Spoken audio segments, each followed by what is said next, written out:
Imagine being in a mall just going about your day, when suddenly you're accused of something you didn't do. That's exactly what happened to Mrs. Ruby, an elderly woman who was harassed by security officers. Little did they know her son was about to show up. What happened next left everyone stunned. Stay tuned to find out how this dramatic story unfolds. Before we begin, let us know in the comments where you are watching from. We love hearing from viewers all around the world. It was a peaceful afternoon at the mall. Mrs. Ruby Jenkins, a kind and elderly black woman, was spending her afternoon shopping for her usual groceries. The 70-year-old woman, with soft gray hair and a quiet, calming presence, always carried herself with grace, even when her body didn't move as fast as it used to. Mrs. Ruby's cane clicked rhythmically on the tiled floor as she made her way through the aisles, her gentle smile brightening her face. Her shopping trip was almost over, and her bags were filled with simple items. Some bread, milk, vegetables, and her favorite tea. She moved carefully, her legs feeling a bit tired. Despite her age, she still tried to remain as independent as possible, preferring to handle her errands by herself. As she approached the exit, her pace slowed, and she took a deep breath, enjoying the moment of calm before heading home. Suddenly, two security officers, dressed in dark uniforms with stern faces, blocked her path. They were large men towering over her, and their faces looked cold and suspicious. Mrs. Ruby, startled, looked up at them with wide eyes. "Ma'am, we need to talk to you," one of the officers said in a low, accusing voice. He crossed his arms as he stood in front of her, making it clear that they weren't going to let her pass. Mrs. Ruby blinked, confused. "Is something wrong?" she asked softly, her heart beginning to beat a little faster. "We've received reports that you were shoplifting," the other officer added sharply, his tone harsh, almost as if he had already decided she was guilty. Mrs. Ruby's smile faded. Shoplifting. The accusation stung, making her heart race even more. Her fingers clutched the handle of her cane a little tighter. "No, sir," she said, her voice trembling slightly. "I paid for all of my things." She reached into her bag, trying to pull out her receipt, her hands shaking with nervousness. She found it and held it up, but the officers didn't even bother to look at it. "We need you to come with us," the first officer said firmly, ignoring her attempt to show them she had done nothing wrong. Mrs. Ruby felt her stomach twist in knots. Her mind was racing, trying to understand what was happening. Why wouldn't they just check her receipt and let her go? She had always been so careful, always doing everything the right way. Why were they treating her like this? "But I didn't steal anything," she tried to explain again, her voice shaking more now. She felt panic rising in her chest. They weren't listening. Without warning, one of the officers reached out and grabbed her arm. The sudden grip made her flinch, and she nearly dropped her cane. "Let go," he said, pulling her toward the back of the store. Mrs. Ruby felt her heart pounding in her ears. She couldn't believe this was happening. She tried to pull her arm free, but the officer's grip was too strong. "Please," she begged. "I haven't done anything wrong." But the officers didn't care. They pulled her harder, and pain shot through her old, tired body. She glanced around the mall, hoping anyone would come to her aid. People were watching, but no one moved. They just stood there, whispering to one another and casting judgmental glances. Mrs. Ruby felt utterly alone. Tears welled up in her eyes. She had never been in trouble before, never even raised her voice to anyone, and now here she was, being dragged through the mall like a criminal. It was humiliating. It was terrifying. Her breathing grew shallow, and her vision blurred as the tears began to spill over. Her purse, hanging loosely from her arm, slipped down, and in the struggle, her phone tumbled out and hit the floor with a soft thud. The officers kept dragging her toward the back room, not even noticing. But Mrs. Ruby noticed. Her heart skipped a beat. Her son Oliver, her strong, brave son, had told her to call him if she ever needed help, and she needed him now more than ever. With shaky hands, she reached down and grabbed the phone, her fingers trembling as she tried to unlock it. The officers were pulling her, but she managed to press the call button, dialing her son's number. The phone rang once, then twice. Finally, a click. "Mom!" Oliver's deep voice came through the line.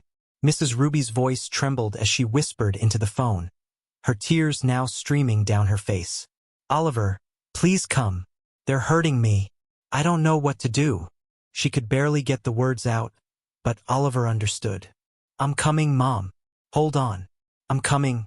He arrived at the mall within minutes, his pulse quickening as he parked hastily. He marched inside, scanning the area until he spotted her. His mom being pushed around by 2 security officers near the back of a store. The sight hit him like a punch to the gut. His mother looked small and fragile between the 2 burly men, her face streaked with tears.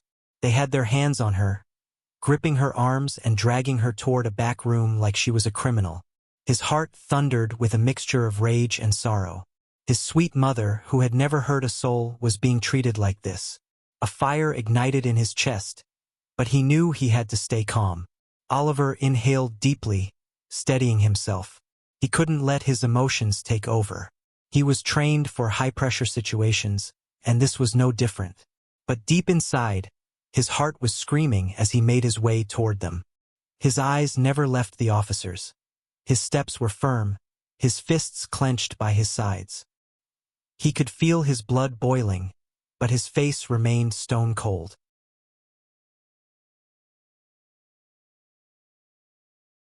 "Mom!" Oliver called, his voice deep and controlled, though it took everything in him to keep it that way. Mrs. Ruby, though clearly shaken, looked up at the sound of her son's voice, her tear-filled eyes widening in relief. "Oliver," she whispered, her voice cracking. Captain Johnson walked right up to the officers, his chest rising and falling with each breath. His presence alone seemed to draw the attention of the crowd that had gathered nearby, but the security officers didn't seem to notice or care. "This is none of your business, sir," one of the officers said curtly, glaring at Oliver. He clearly thought Oliver was just another upset bystander. "Step back or we'll have to take action." Oliver clenched his jaw, trying to contain the anger that simmered just beneath the surface. His dark eyes narrowed as he looked directly at the officer. "It is my business. That's my mother." The officer blinked momentarily, caught off guard by the sheer authority in Oliver's voice. But instead of backing down, the officer tightened his grip on Mrs. Ruby's arm, almost as if to prove a point. Oliver's hands balled into fists at his sides. He wanted to knock the man's hand off his mother, but he kept his cool. He had to handle this right. "Your mother," the other officer scoffed, "doesn't matter. She's suspected of theft, and we're taking her to the back to deal with it. Now, unless you want to get involved in this mess, I suggest you leave." Oliver felt the fire in his chest roar even louder, but still he kept his voice calm. "She's done nothing wrong. You can check the receipt in her bag. But before you do anything else, you need to let go of her." The officers exchanged a glance, growing more defensive. The first officer took a step toward Oliver, puffing up his chest. He clearly had no idea who he was dealing with. "You need to back off now, sir, or we'll have to call the police." Oliver almost smiled at the absurdity of the situation. "Call the police?" he asked. "Go ahead." The officer hesitated, unsure of how to respond to Oliver's calm confidence. But instead of backing down, he tried to double down, hoping to intimidate Oliver into leaving. "I don't think you understand how serious this is. If you interfere, we'll have you arrested too." At this, Oliver's eyes darkened. His patience had just about run out. He reached into his jacket, pulling out his badge and holding it up for the officers to see. "I am Captain Oliver Johnson, 15th Precinct," he said, his voice deadly calm. "You will let go of my mother." Both officers froze, their eyes wide in shock. It was as if the floor had just dropped out from under them. They stammered, stumbling over their words, their faces turning pale as they processed what had just happened. This wasn't just some random man. This was a police captain, a man who outranked every single person they could call. "Captain," one of the officers sputtered, releasing Mrs. Ruby's arm. "We didn't know, sir. We were just following orders." Oliver stepped closer, towering over the officers now. His mother was safe, but the anger he had kept at bay was now simmering just beneath the surface. He stared the men down, his gaze sharp enough to cut through stone. "You didn't know," Oliver repeated, his voice soft but dangerous. "You didn't think to ask, did you? You didn't think to check the receipt, to listen to her, or to treat her with respect." The officers were speechless. One of them tried to stammer an apology, but Oliver silenced him with a sharp look. "What if this was your mother?" Oliver asked, his voice tight with emotion. "What if she was the one being treated like a criminal, humiliated in front of strangers? Would you still be so quick to lay your hands on her?" The officers' faces were flushed now, their eyes wide with fear and regret. They had no answer. They had been wrong, and they knew it. Oliver turned to his mother, his expression softening as he gently took her hand. "Are you okay, Mom?" Mrs. Ruby, still shaken, nodded slowly.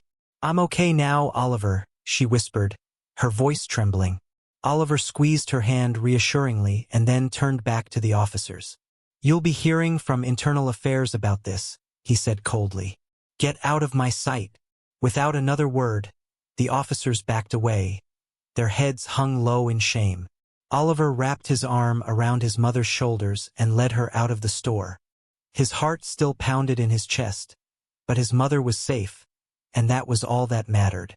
Mrs. Ruby clutched Oliver's arm, her body still trembling from the fear and humiliation.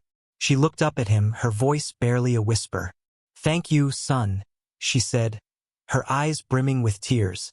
The weight of the moment hit Oliver hard, his heart aching for his mother. She had always been so strong, so proud, and to see her treated this way filled him with a deep sorrow. As Oliver and Mrs. Ruby left the mall, the weight of the ordeal still hung in the air, but so did a sense of satisfaction. The officers would be held accountable for their actions, and justice would be served. And while Mrs. Ruby's heart still ached from the hurt she had endured, she knew one thing for certain. Her son, her brave and loyal son, had made things right. If you're enjoying this story and want to hear more gripping tales like this, don't forget to hit that subscribe button and turn on notifications. You won't want to miss our next story. Join our community and stay tuned for more amazing content.